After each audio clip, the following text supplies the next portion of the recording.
जो आपका जंग फीलिंग पे आपस चलता है, हार्ट जी, आपका फील पे चलता है।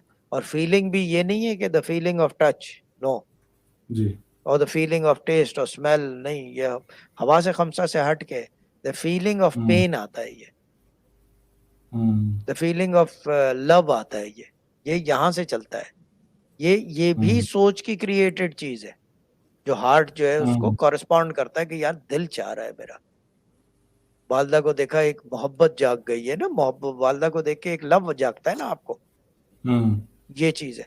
तो ये चीज है, जी, ये जो जो जो फीलिंग है ना, ये जो पेरेंट्स की फीलिंग है या वाइफ की फीलिंग है या बहन भाई की फीलिंग है या ये कि किसी ऐसे दोस्त की है, तो ये हार्ट से आती है और ये सोच की जनरेटेड चीज है।